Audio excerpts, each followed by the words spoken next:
लहरों से डरकर नौका पार नहीं होती, कोशिश करने वालों की कभी हार नहीं होती। तो इसी विचार के साथ आज की हम क्लास स्टार्ट करेंगे अपनी, और आज हम सीखेंगे जर्नल एंट्री।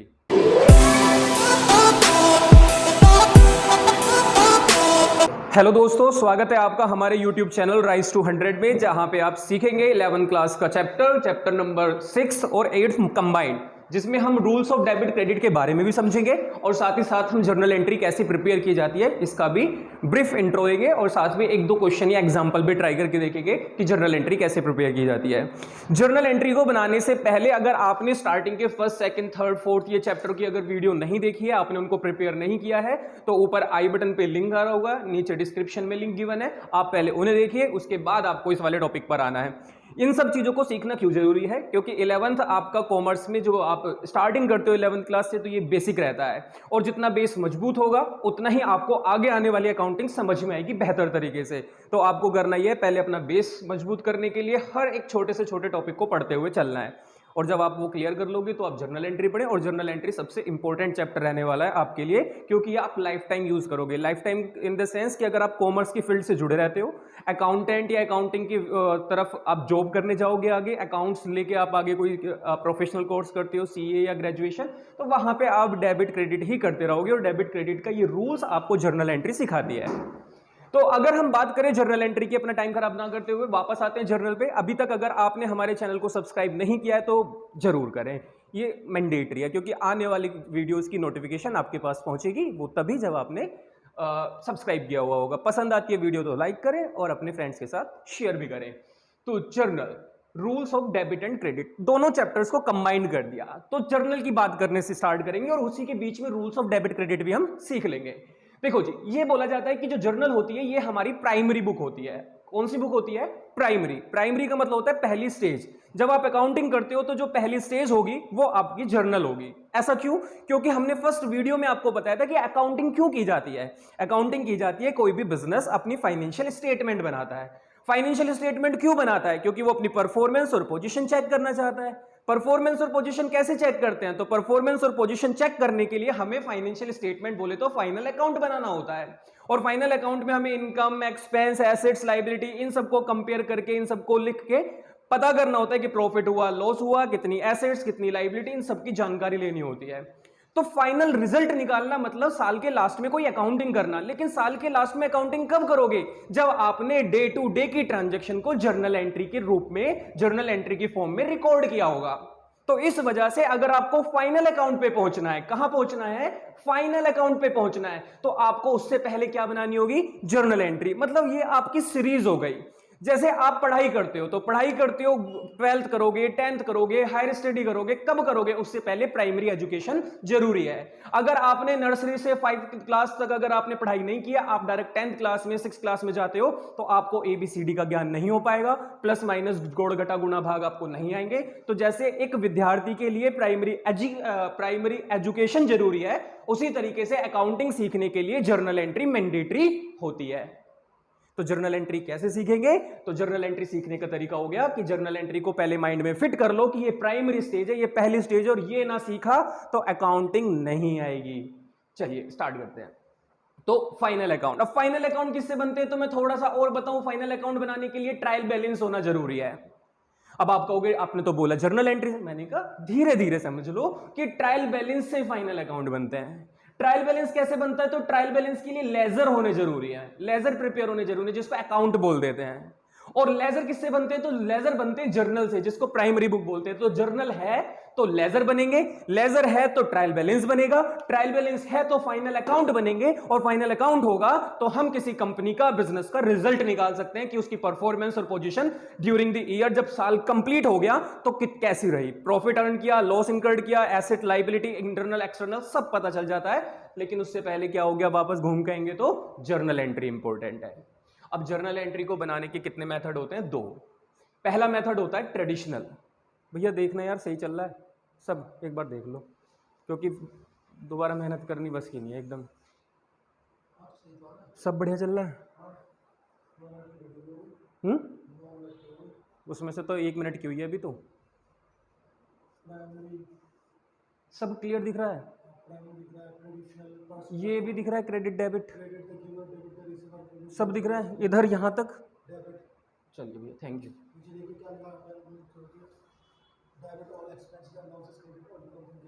ठीक है। तो जर्नल एंट्री बनाने के लिए हमको चाहिए मेथड। क्या मेथड? आप दोनों में से कोई एक मेथड यूज करेंगे। आप दोनों भी कर सकते हो क्योंकि आंसर सेम ही आ रहा है। आप एक भी मेथड यूज कर सकते हो, आपकी मर्जी, आप कौन सा मेथड यूज करेंगे। तो सबसे फर्स्ट मेथड है ट्रेडिशनल मेथड। आप फर्स्ट इसको बोल सकते हो, सेकंड इसको बोल सकते हो, या फर्स्ट इसको बोलो सेकंड उसको बोल दो, वो आपकी मर्जी है। ट्रेडिशनल मेथड में क्या होता है? तो देखो जी, ट्रेडिशन का मतलब क्या होता है? ट्रेडिशन का मतलब होता है परंपरा। एक परंपरा चली आई है। जो हमारे father of accounts Lucas Pacioli थे, उन्होंने कोई ट्रेडिशन बनाया, उन्होंने कोई अपनी एक थियरी लिखी अकाउंटिंग के बारे में, उन्होंने अकाउंटिंग को करने का हमको तरीका दिया, तो उसको हमने ट्रेडिशनल मेथड बोल दिया। क्या मेथड है ट्रेडिशनल मेथड? कहते हैं ट्रेडिशनल मेथड में आपको ये समझ लो कि सबसे पहले आप अकाउंट्स के अंदर टाइप्स ऑफ अकाउंट बना दो। टाइप्स ऑफ अकाउंट का मतलब है कि आप जितनी भी अकाउंटिंग इंफॉर्मेशन होती है, जितनी भी ट्रांजैक्शन होती है, उसमें जितनी भी लोग आइटम्स इन्वॉल्व होते हैं, सबको कैटेगराइज कर दो अकाउंट की फॉर्म में। मतलब ट्रेडिशनल अप्रोच के अंदर हमें बताया जाता है कि जी अकाउंट्स दो तरीके के होते हैं, एक पर्सनल और दूसरा इम्पर्सनल। मतलब क्या हो गया पर्सनल इम्पर्सनल का? मतलब पर्सनल अकाउंट के अंदर जितनी भी अकाउंटिंग अगर पर्सन से की जाती है, अगर कोई भी अकाउंटिंग करते वक्त कोई भी ट्रांजैक्शन किसी पर्सन से रिलेटेड है, तो वो पर्सनल अकाउंट में होगी और उसके लिए पर्सनल अकाउंट का रूल लगाया जाएगा। अगर कोई भी अकाउंटिंग पर्सन से अलग होती है तो वो सब इम्पर्सनल अकाउंट पे चली जाएगी। और इम्पर्सनल अकाउंट पे ज्यादा लोड ना पड़ जाए, इम्पर्सनल अकाउंट ज्यादा हैवी ना हो जाए, भारी ना हो जाए, इसलिए उसको टू पार्ट्स में फर्दर कैटेगराइज कर दिया गया, रियल और नॉमिनल। बेटा एक बार जर्नल एंट्री सीख लो, इसके बाद कभी किसी से जर्नल एंट्री सीखने की जरूरत नहीं पड़ेगी। ऐसे जर्नल एंट्री सिखा के भेजूंगा इस वीडियो के बाद। चलिए, इम्पर्सनल अकाउंट में दो पार्ट में डिवाइड कर दिया, रियल और नॉमिनल। तो कहा रियल में सभी एसेट्स कवर कर लो। अब आपको एसेट्स नहीं पता, आपको पर्सन नहीं पता, आपको इनकम एक्सपेंस प्रॉफिट लॉस नहीं पता, तो आपको ऊपर आई बटन पे आ रही है वीडियो का लिंक, आप पहले जाके उसे देखें, उसके बाद इस चैप्टर को सीखेंगे तो मे बी आपको ज्यादा बेहतर समझ में आएगा। रियल अकाउंट में सभी एसेट्स और नॉमिनल अकाउंट में इनकम एक्सपेंस प्रॉफिट लॉस। लो जी, सब चीज कवर हो गया, कुछ नहीं बचा। मतलब सभी पर्सन कवर हो गए पर्सनल में, जितनी भी एसेट्स थी कवर हो गई रियल में, और जो भी बाकी का इंफॉर्मेशन थी वो सब कवर हो गई नॉमिनल में, इनकम एक्सपेंस। इसके अलावा कुछ भी शेष नहीं रह गया है, आप आगे पाएंगे भी कि कुछ नहीं बचा है। चलिए, अब पर्सनल अकाउंट में किनको कवर किया जाता है? सभी पर्संस। अगर अकाउंटिंग किसी पर्सन से की जाती है तो पर्सनल अकाउंट का पार्ट होगा। एग्जांपल के तौर पे राम से सामान परचेज किया, गुड्स परचेज किया राम से, राम एक पर्सन है, मतलब पर्सनल अकाउंट का रूल लगाएंगे। अगर हमने सैलरी पे की तो यहां पे कोई पर्सन नहीं, आप कहोगे किसी पर्सन को सैलरी पे की, नहीं भैया, हमें क्या करना है, हमें अपने पास से कैश देना है सैलरी के नाम से, तो ये किसी पर्सन से रिलेटेड नहीं हुई। हमें हमेशा उस पर्सन का नाम रिकॉर्ड करना है जो इन पर्सन की कैटेगरी में फिल हो जाएगा। या तो मेरी ट्रांजैक्शन किसी नेचुरल पर्सन से हुई हो, या फिर मेरी ट्रांजैक्शन किसी आर्टिफिशियल पर्सन से हुई हो, या मेरी ट्रांजैक्शन में कोई रिप्रेजेंटेटिव पर्सन इन्वॉल्व हुआ हो। एग्जाम्पल, अगर मैंने राम श्याम मोहन गीता सीता इनसे अगर कोई ट्रांजैक्शन की है, या फिर और कोई एग्जाम्पल में नाम हो सकता है, कोई नेचुरल पर्सन होना चाहिए, तो हम उसे क्या कौन सी कैटेगरी में डालेंगे? पर्सन की कैटेगरी में, और पर्सनल अकाउंट का जो रूल होता होगा अप्लाई कर दिया करेंगे। अगर मैं किसी आर्टिफिशियल पर्सन से ट्रांजैक्शन करता हूं, आर्टिफिशियल का मतलब होता है जो कंपनीज होती हैं, बिजनेस होते हैं, जिनको हम बोल के, मतलब आर्टिफिशियल पर्सन को बोल सकते हैं कि मैन मेड पर्सन होते हैं, इनको हम इमेजिनरी पर्सन बना देते हैं। होते पर्सन नहीं है, होता तो वो एक बिजनेस, एक एंटिटी है, लेकिन हम उसे ऐसे ट्रीट करते हैं जैसे वो कोई पर्सन है। जियो का सिम, होंडा की बाइक, फास्ट ट्रैक की घड़ी, ठीक है बेटा, एप्पल का फोन, मतलब एक ऐसे बोल रहे हैं उसका फोन, उसकी सिम, जैसे कोई पर्सन है, तो वो आर्टिफिशियल पर्सन। मतलब अगर किसी कंपनी से, बिजनेस से ट्रांजैक्शन हुई है तो भी वो एक पर्सन ट्रीट किया जाएगा और पर्सनल अकाउंट का रूल लगाया जाएगा उसके ऊपर। और अगर रिप्रेजेंटेटिव पर्सन है, मतलब अगर किसी ने जैसे कैपिटल बिजनेस में लगी, तो कैपिटल का मतलब मालिक का पैसा, मतलब कैपिटल में पर्सनल अकाउंट का रूल लगेगा। मालिक ने पर्सनल यूज के लिए बिजनेस से पैसा निकाला, मालिक ने पर्सनल यूज के लिए बिजनेस से गुड्स विड्रॉ किया, मतलब पर्सन ने। आप ड्राइंग देख रहे हो, ड्राइंग किसी पर्सन को रिप्रेजेंट कर रही है, तो ड्राइंग में भी कौन सा रूल लगाएंगे हम? पर्सनल अकाउंट का रूल लगाएंगे। तो आपको ध्यान रखना है, जब भी हमें कोई आर्टिफिशियल, रिप्रेजेंटेटिव, नेचुरल पर्सन मिलता है तो पर्सनल अकाउंट का रूल अप्लाई होगा और पर्सन मान के उसको ट्रीट किया जाएगा। पर्सन अगर हट जाए तो आ जाती है एसेट्स। तो जितनी भी एसेट्स होंगी उनको, लेकिन ध्यान रखना अगर कोई ऐसा पर्सन है जिसको एसेट मान रहे क्योंकि वो फ्यूचर में पैसा देगा तो पर्सनल अकाउंट का ही रूल, लेकिन अगर पर्सन को छोड़ दिया जाए तो बाकी जो भी एसेट्स बचती हैं हमारे पास उनको हम रियल अकाउंट में डालते हैं और रियल अकाउंट का रूल लगाते हैं उसमें, और बाकी जो इनकम, एक्सपेंस, प्रॉफिट, लॉस उनके ऊपर हम नॉमिनल अकाउंट का रूल लगाते हैं। तो जो ये रूल्स लिखे हुए हैं नीचे, मैंने रूल्स लिखे हुए हैं ये तीनों, इन रूल्स को ही हम अकाउंट्स के अंदर गोल्डन रूल ऑफ अकाउंटिंग बोलते हैं। तो अगर मैं फ्रेम के थोड़ा बाहर चला जाऊं तो मैनेज करना, इनको हम गोल्डन रूल्स ऑफ अकाउंटिंग बोला करेंगे। आपके पास क्वेश्चन आ जाता है कि गोल्डन रूल ऑफ अकाउंटिंग, तो आपको बताना होगा कि गोल्डन रूल ऑफ अकाउंटिंग कहां से आता है। ट्रेडिशनल अप्रोच में लगाए जाते हैं। गोल्डन रूल ऑफ अकाउंटिंग में टाइप्स ऑफ अकाउंट दो होते हैं, पर्सनल, इम्पर्सनल। इम्पर्सनल को फर्दर डिवाइड किया जाता है, और गोल्डन रूल कहते हैं कि अगर किसी भी पर्सन से ट्रांजैक्शन हुई है तो उसमें रूल लगाया जाएगा debit the receiver, credit the giver. अगर कोई पर्सन रिसीवर है तो उसे डेबिट करना है अकाउंट में अपनी। अकाउंटिंग कौन करता है? बिजनेस करता है। फिर बार बार बोल रहा हूं, पुरानी वीडियो देख लो, सब क्लियर होता चला जाएगा। अगर कुछ नई बात लग रही है पुरानी वीडियो में बोली हुई है, सबके लिए पुरानी है जिन्होंने वीडियो देख रखी है। तो रिसीवर को डेबिट करो, गिवर को क्रेडिट करो। मतलब अगर आपने राम से गुड्स परचेज किया, अगर आपने राम से गुड्स परचेज किया क्रेडिट पे, तो अगर आप सोचो राम ने हमें सामान दिया, राम गिवर है क्योंकि राम ने सामान दिया है। आप अपने पॉइंट ऑफ व्यू से, बिजनेस के पॉइंट ऑफ व्यू से सोचो, बिजनेस ने सामान खरीदा मतलब राम से खरीदा। अगर मैं अपने पॉइंट ऑफ व्यू से देखूं, राम एक पर्सन, वो पर्सन मुझे सामान दे रहा है मतलब वो गिवर है। गिवर है तो मेरे अकाउंटिंग में उसको क्या किया जाएगा? क्रेडिट किया जाएगा, क्योंकि रूल कहता है क्रेडिट द गिवर। अगर मैंने कैश पे किया राम को, तो मैंने कैश दिया तो राम ने कैश रिसीव किया, तो राम ने अगर कैश रिसीव किया तो राम यहां पर रिसीवर हो गया, और अगर राम रिसीवर हो गया तो डेबिट द रिसीवर। रिसीवर को क्या करना है? आपको डेबिट करना है। तो रूल बन गया, अगर आप किसी पर्सन से कोई ट्रांजैक्शन करते हो, चाहे वो राम ना होके एबीसी कंपनी होती या वो राम लिमिटेड होती, अगर वो आर्टिफिशियल पर्सन भी होता तो भी आप क्या करते? यही रूल लगाते, debit the receiver, credit the giver. आप इसको 5 बार पढ़ लेना, बस 5 बार कैसे पढ़ लेना? Debit the receiver, credit the giver, ऐसे करके 5 बार बोल देना, जैसे उंगलियों पे मंत्र बोलते हैं, या फिर माला कर लेना 108। आपको ये याद हो जाएगा कि पर्सनल अकाउंट का रूल होता है debit the receiver, credit the giver. क्या पता आपका दिमाग इतना अच्छा हो कि आप एक बार में समझ गए हो। मुझे 108 बार याद करना पड़ा था, तब मुझे परमानेंट याद हुआ। अब मैंने 12 साल पहले याद किया था, अभी तक याद है मुझे। इसके बाद आगे बढ़ते हैं। रियल अकाउंट का रूल क्या कहता है? रियल अकाउंट कहता है जी देखो, हमें सारी एसेट्स कवर करनी है। अगर हमें सारी एसेट्स कवर करनी है तो हम रूल लगा देते हैं, जब भी कोई एसेट्स आएगी हम डेबिट करेंगे, जब भी कोई एसेट्स हमारे पास से जाएगी हम क्रेडिट करेंगे। मतलब अगर एसेट्स आती है तो डेबिट करना, डेबिट व्हाट कम्स इन। अगर आ रही है तो डेबिट कर देना, अगर जा रही है तो credit what goes out, credit कर देना। तो एसेट्स आएगी डेबिट हो जाएगी, एसेट्स जाएगी क्रेडिट हो जाएगी। मैंने मशीन को परचेज किया तो मशीन मेरे पास आई है, मशीन आई है तो मशीनरी अकाउंट डेबिट, क्योंकि डेबिट व्हाट कम्स इन, जो आई एसेट्स उसको डेबिट करना। और अगर मैंने एसेट्स को बेच दिया तो क्रेडिट व्हाट गोज आउट, मेरे पास से एसेट्स चली गई और चली गई तो मुझे उसे क्या करना होगा? क्रेडिट करना होगा। तो रूल बन गया debit what comes in, credit what goes out. आप इसको भी 5 बार पढ़े, 108 बार पढ़े, या एक बार में याद कर लें। मैंने 108 बार किया था 12 साल पहले, अभी तक मैं भूला नहीं हूं। इसके बाद आखिरी अकाउंट पे आते हैं, नॉमिनल अकाउंट। नॉमिनल अकाउंट किसको कवर कर रहा है? देखो जी, सारे पर्सन कवर हो गए, सभी एसेट्स कवर हो गई, अब तो सिर्फ इनकम, एक्सपेंस, प्रॉफिट, लॉसेस बचे हैं। तो इनको कैसे कवर किया जाएगा? ये बोलते हैं जितने भी एक्सपेंस और लॉस होंगे उनको डेबिट कर देना, जितनी भी इनकम और गेन्स होंगे, इनकम गेन का मतलब सॉरी, जितने भी गेन और लॉस होंगे।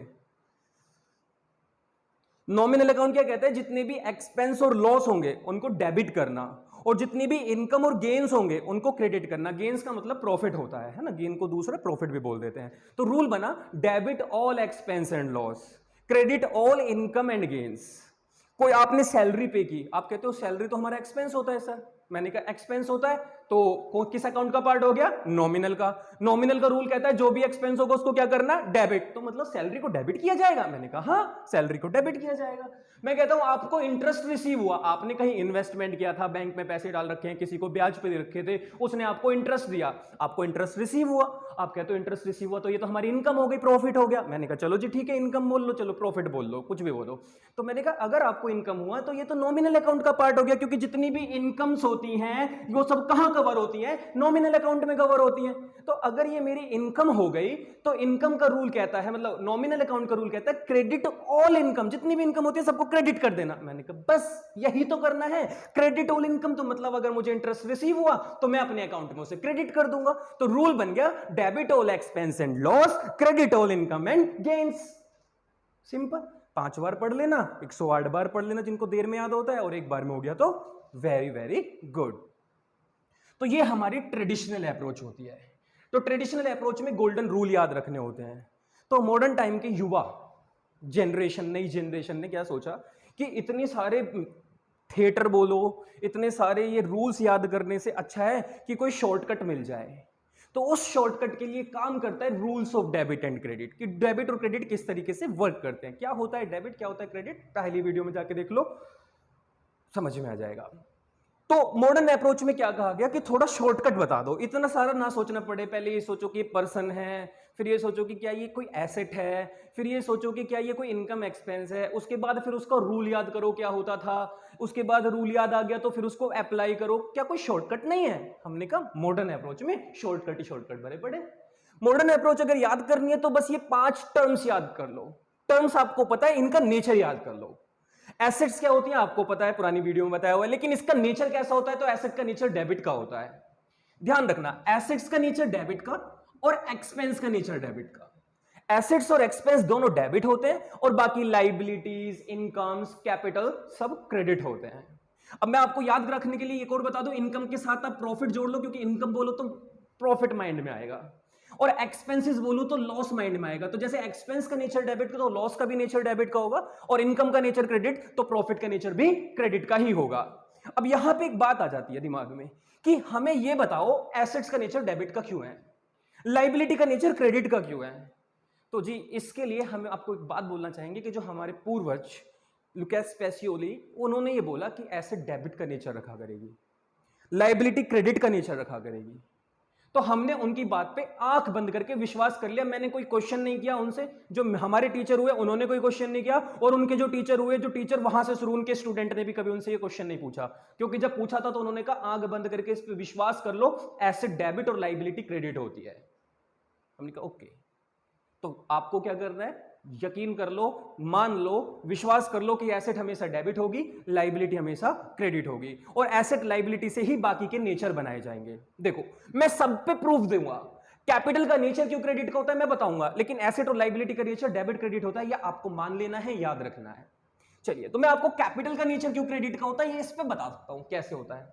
समझना, कैपिटल का नेचर इसलिए क्रेडिट होता है क्योंकि कैपिटल लाइबिलिटी होती है। क्योंकि मालिक ने अगर बिजनेस में पैसा दिया तो कौन सा रूल अप्लाई हो गया, बिजनेस एंटिटी प्रिंसिपल अप्लाई हो गया। प्रिंसिपल वाली क्लास ले लेना, समझ में आ जाएगा। अगर कैपिटल पे रूल अप्लाई हो गया, बिजनेस एंटिटी, तो कैपिटल क्या हो गई, रिप्रेजेंटेटिव पर्सन हो गया, और ये सेपरेट हो गया। तो हमने कहा अगर मालिक ने पैसा दिया तो ये एज अ लाइबिलिटी होगा। तो कैपिटल बोले तो लाइबिलिटी, और लाइबिलिटी बोले तो क्रेडिट नेचर, तो कैपिटल का नेचर भी कैसा होगा, क्रेडिट का ही होगा। Very good. इसके बाद इनकम का नेचर क्यों क्रेडिट का होता है, मैंने कहा जी देखो, इसके लिए हमें लौटना पड़ेगा अपने पास्ट में। पास्ट का मतलब जब हम 10th तक पढ़ाई कर रहे थे और छोटी छोटी क्लासों में पढ़ा करते थे, तो हमने सीखा था कि अगर कोई प्लस है आइटम, अगर उसमें इस प्लस में कोई चीज इंक्रीज करनी है, लाके ऐड करनी है, तो उसको भी प्लस ही करना पड़ेगा। मतलब प्लस को इंक्रीज करना है तो प्लस करना पड़ेगा, और प्लस को अगर डिक्रीज करना है तो माइनस करना पड़ेगा। हाँ जी, प्लस प्लस प्लस होते हैं, प्लस को अगर कम करना है तो माइनस करना होता है। और अगर कोई माइनस का अमाउंट है, उसको अगर इंक्रीज करना है तो माइनस करना, और माइनस का कोई साइन है उसे डिक्रीज करना है तो प्लस कर देना। अपोजिट साइन हमेशा डाउनफॉल डिक्रीज करते हैं, और सेम साइन हमेशा इंक्रीज कर जाते हैं। ठीक है, आप मुझे बताओ, अगर इनकम हुई, प्रॉफिट हुआ, तो उस प्रॉफिट इनकम से मालिक ने जो बिजनेस में पैसा लगाया वो इंक्रीज करना शुरू हो जाएगा या नहीं हो जाएगा? बिल्कुल हो जाएगा। आप मुझे बताओ, अगर कैपिटल का नेचर क्रेडिट का और मुझे उसमें लाके इनकम को प्लस करना है, तो क्या मुझे इनकम का नेचर क्रेडिट का नहीं रखना पड़ेगा? क्योंकि सेम होंगे तभी तो आपस में जुड़ सकते हैं। अगर इनकम क्रेडिट, कैपिटल क्रेडिट, तभी तो जुड़ेंगे। अगर आप इनकम को डेबिट कर दोगे तो कभी ये कैपिटल में जाके प्लस ही नहीं हो सकते बेटा। बिजनेस को तो प्रॉफिट हो रहा है, लेकिन आपने इसको डेबिट बोल दिया तो मालिक की कैपिटल कम होती जा रही है, मालिक भी परेशान है, कह रहे प्रॉफिट कमाने के लिए बिजनेस किया जाता है, प्रॉफिट हुए चले जा रहा है, कैपिटल घटती चली जा रही है, ये क्या तरीका हुआ? तो मतलब इनकम का नेचर भी क्रेडिट का इसलिए रखना पड़ता है क्योंकि इनकम प्रॉफिट जाके कैपिटल में प्लस हो जाते हैं और कैपिटल क्रेडिट तो इनकम भी क्रेडिट ही करनी पड़ती है। Very good. इसके बाद एक्सपेंस। कितने समझदार बच्चे हो, पहले से पहले जवाब दे रहे हो क्या कि सर एक्सपेंस और लॉस होगा तो कैपिटल कम होगी, क्योंकि नुकसान हो गया तो कैपिटल घटनी शुरू हो जाएगी। और अभी तो हमने सीखा कि अगर किसी चीज को कम करना है तो अपोजिट साइन यूज करना होता है। तो मतलब अगर कैपिटल को कम करना है तो डेबिट करना है, और एक्सपेंस लॉस की वजह से कैपिटल कम होगी, तो इसलिए इसका नेचर क्या रख दिया गया, डेबिट का रख दिया गया। मैंने कहा यही तो है बच्चों, बस आप इतने समझदार हो कि आपको सब चीज पहले पहले खुद पे खुद समझ में आ जाती है। तो अगर आपको ये इन टर्म्स 5 टर्म्स के नेचर याद हो गए तो मॉडर्न अप्रोच खत्म हो गई। क्यों खत्म हो गई?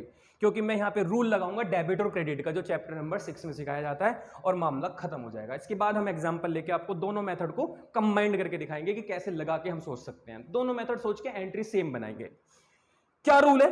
रूल यही कहता है, देखो मॉडर्न अप्रोच को कैसे चलाओगे कि अगर डेबिट को इंक्रीज करना है तो डेबिट, मतलब प्लस को इंक्रीज करना है तो प्लस। थोड़ी देर के लिए समझ लो, कोई ये मत कहना डेबिट का मतलब प्लस होता है, नहीं।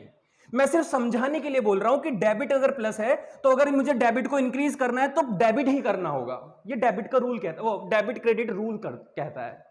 अगर मेरे पास डेबिट का बैलेंस है और मुझे इसे डिक्रीज करना है तो मुझे माइनस करना, मतलब क्रेडिट करना पड़ेगा। प्लस को कम करना है तो माइनस, डेबिट को कम करना है तो क्रेडिट। ये रूल याद कर लिया ना। किसी भी क्लास में चले जाना, 11th 12th ग्रेजुएशन, जिसमें आप कॉमर्स में अकाउंट्स आती होगी, professional course, MBA, post graduation, accounting करते वक्त जॉब कर रहे हो, टैली सॉफ्टवेयर पे काम कर रहे हो, अकाउंटेंट बन गए हो, चार्टर्ड अकाउंटेंट बन गए हो, डेबिट क्रेडिट इसी तरीके से वर्क करेगा हमेशा। अगर क्रेडिट है, मान लो थोड़ी देर के लिए क्रेडिट को मैं माइनस मान के चल रहा हूं, तो क्रेडिट को, माइनस को अगर इंक्रीज करना है तो माइनस, मतलब क्रेडिट को इंक्रीज करना है तो क्रेडिट, और अगर क्रेडिट को डिक्रीज करना है तो डेबिट करना पड़ेगा। अगर ये रूल याद हो गए तो जैसे मेरे पास कैश रिसीव हुआ, मुझे कैश रिसीव हुआ, मैंने कहा कैश क्या होता है, टर्म याद करो, कहते हो कैश एसेट होती है। मैंने कहा अगर एसेट होती है तो इसका नेचर तो डेबिट का होता है। बिल्कुल सर। मैंने कहा अगर बेटा तुम्हारे पास कैश आया, आप क्या कहोगे, कैश आया तो कैश मतलब एसेट बढ़ गई होगी, जितनी बार कैश आएगा एसेट इंक्रीज होगी, और अगर एसेट को इंक्रीज करना है, डेबिट को बढ़ाना है, तो डेबिट ही करना पड़ेगा, मतलब कैश को डेबिट कर दो। बिल्कुल यही रूल लगेगा। एग्जांपल से समझाऊंगा, अगर आप कंफ्यूज हो रहे हो तो कंफ्यूज होने की जरूरत नहीं है, इस सबको रब करके एग्जांपल समझाऊंगा। तो उससे पहले मुझे आप सभी बताइए, क्या आपको ये मेथड समझ में आया कि ट्रेडिशनल अप्रोच कैसे वर्क करेगी? गोल्डन रूल पे चलती है। मॉडर्न अप्रोच क्या चलती है? शॉर्टकट्स पे चलती है। सिर्फ डेबिट क्रेडिट का रूल पहचान लो, डेबिट को इंक्रीज करना है तो क्या करना है, डेबिट को डिक्रीज करना है तो क्या करना है, क्रेडिट भी सेम। अगर आपको ये समझ में आता है तो अब हम एग्जाम्पल लेंगे और उन एग्जाम्पल से समझेंगे, और एग्जाम्पल के तुरंत बाद मैं आपको समझाऊंगा कि लेजर किसको बोलते हैं, अकाउंट किसको बोलते हैं। तो हमारे सामने एक एग्जाम्पल है जिसमें मैंने 3 ट्रांजेक्शन लिखी हैं, और इन तीनों ही ट्रांजेक्शन को हम दोनों मेथड से करते हैं। ट्रेडिशनल अप्रोच लगा के भी देखेंगे, मॉडर्न अप्रोच लगा के भी देखेंगे। सबसे पहले ट्रेडिशनल अप्रोच से सोचते हैं। अगर मैंने बिजनेस स्टार्ट किया तो ट्रेडिशनल अप्रोच के पॉइंट ऑफ व्यू से हमें पहचानना होगा कि इस ट्रांजेक्शन के अंदर किस टाइप्स के अकाउंट्स का यूज किया गया है। तो देखा जाए तो बिजनेस स्टार्ट अगर कैश में किया गया तो एक तो यहां पे कैश वर्ड यूज हो रहा है, और दूसरा यहां पे जब भी बिजनेस स्टार्ट किया जाता है तो मालिक के द्वारा जो भी अमाउंट लगाया जाता है उसको कैपिटल बोल दिया जाता है। Very good. अगर कैश लगाया गया तो कैश एसेट है, और कैपिटल एक पर्सनल रिप्रेजेंटेटिव, कुछ याद आ रहा है? कैपिटल क्या होता है? पर्सन, क्योंकि रिप्रेजेंटेटिव पर्सन है।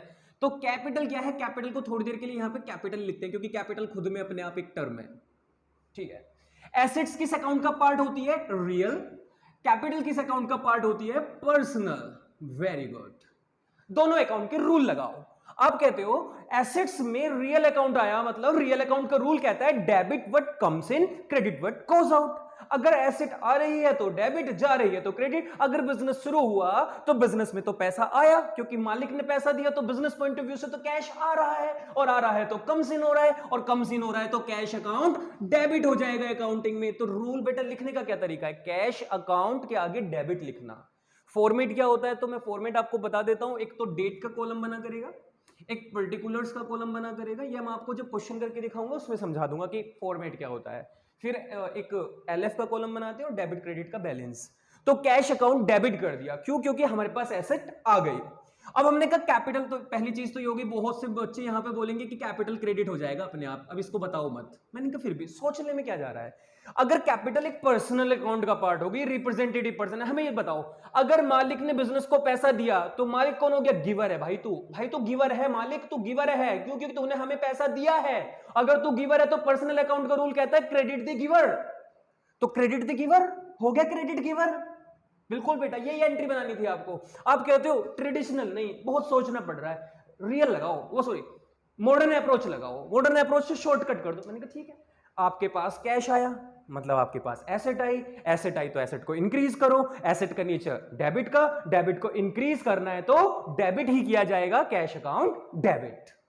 ठीक है, अगर बिजनेस में पैसा आया तो ये किस वजह से आया? आपने कहा बिजनेस में मालिक ने पैसा लगाया मतलब कैपिटल। मैंने कहा अगर कैपिटल आ रही है तो कैपिटल क्या होती है? लाइबिलिटी। तो कैपिटल का नेचर कैसा होता है? क्रेडिट का। और मैंने कहा अगर लाइबिलिटी आपके बिजनेस में है तो इसका मतलब लाइबिलिटी भी बढ़ी। बेटा अगर कैश बढ़ रहा है तो लाइबिलिटी भी तो इंक्रीज होगी, और लाइबिलिटी को इंक्रीज करना है तो क्रेडिट को इंक्रीज करना है तो क्रेडिट ही किया जाएगा, क्योंकि सेम साइन इंक्रीज करते हैं, अपोजिट साइन डिक्रीज करते हैं, तो कैपिटल को भी क्या कर देना? क्रेडिट कर देना। मैंने कहा वेरी वेरी गुड। आगे बढ़ते हैं। परचेज गुड्स फ्रॉम राम, मतलब दो टर्म यूज हो रही है, एक तो परचेज, एक राम। परचेज क्या है? एक्सपेंस। राम क्या है? पर्सन। एक्सपेंस किस अकाउंट का पार्ट हो गया? नॉमिनल। पर्सन किस अकाउंट का पार्ट हो गया? पर्सनल। ठीक है, नॉमिनल अकाउंट का रूल क्या कहता है? Debit all expense and loss, credit all income and gains. मतलब जितने भी एक्सपेंस होंगे उनको डेबिट कीजिए। मैंने कहा जी तो परचेज हमारा एक्सपेंस है, लो जी परचेज अकाउंट डेबिट कर देते हैं। होशियार बच्चे बोलेंगे कि भैया यहाँ पे राम को क्रेडिट कर दीजिए, क्योंकि बचा राम, तो एक डेबिट तो दूसरा तो क्रेडिट होता है, क्योंकि डबल एंट्री पे बेस है हमारी अकाउंटिंग। मैंने कहा सोच लेते हैं, एक बार पढ़ के देख लेते हैं। पर्सनल मतलब पर्सन। राम ने अगर सामान हमने खरीदा तो राम ने हमें सामान बेचा, राम ने दिया सामान, राम ने सामान दिया तो राम गिवर, गिवर तो क्रेडिट दी गिवर, डेबिट दी रिसीवर, क्रेडिट दी गिवर। ओके अच्छा ठीक है, राम को क्रेडिट कर दिया, डन। ओह मॉडर्न अप्रोच रह गई। मॉडर्न अप्रोच क्या कहती है? एक्सपेंस का नेचर। मैंने कहा एक्सपेंस कैपिटल को कम करता है, कैपिटल का नेचर क्रेडिट, तो एक्सपेंस का डेबिट रखना पड़ा था, मुझे याद है एक्सपेंस का नेचर डेबिट का होता है। अगर मैंने खर्चा किया तो मेरा एक्सपेंस बढ़ा, क्योंकि ऑलरेडी कुछ एक्सपेंस कर रखा था, मैं और एक्सपेंस कर दूंगा तो इस महीने का एक्सपेंस बढ़ गया। ऐसे ही तो बोलते हैं, घर में खर्चा हो रहा है, कहते हैं इस महीने खर्चा बहुत बढ़ गया है, क्योंकि ऑलरेडी कुछ खर्चा हुआ और सामान खरीद लिया, खर्चा और बढ़ गया। तो हमने कहा सामान खर्चा बढ़ गया, एक्सपेंस डेबिट, डेबिट को बढ़ाना है तो डेबिट ही करना पड़ेगा, परचेज अकाउंट डेबिट। अब जो आपको सरल लग रहा है ट्रेडिशनल या मॉडर्न, आप उसको फॉलो करना, आंसर हर बार सेम आएगा। अगर सिखाना है किसी को तो दोनों सिखाना आप, ठीक है। और राम क्या है? अगर मैंने सामान खरीदा तो उधार खरीदा, उधार खरीदा तो राम नाम की लाइबिलिटी, और लाइबिलिटी मेरे सिर पे आ गई है तो लाइबिलिटी मतलब मेरे सिर पे बढ़ गई है, और बढ़ गई है तो राम को क्रेडिट करना पड़ेगा। आप कहोगे जीरो थी लाइबिलिटी, तो मैंने कहा जीरो से अब जितनी खरीद लिया उतनी तो जीरो से बढ़ ही गई है ना हर बार, तो लाइबिलिटी को इंक्रीज करना है तो क्रेडिट को बढ़ाने के लिए क्रेडिट ही किया जाता है। अमाउंट इसके सामने 15,000 15,000 5,000 5,000। और आखिरी पॉइंट पर आ जाते हैं अपने, बाल बिल्कुल बिगड़ चुके हैं। कहते हैं लास्ट में सोल्ड गुड्स 15,000, आपने 15,000 रुपए का सामान बेचा हरी को। अब इस तरीके की ट्रांजेक्शन को देख के बच्चे थोड़े होपलेस हो जाए, कहते हैं हार्ड आ गया। हार्ड नहीं है, ये बहुत आसान है। सोल्ड गुड्स टू राम, हमने कहा ओके सेल्स, 15,000 रुपए का सामान बेचा हरी को।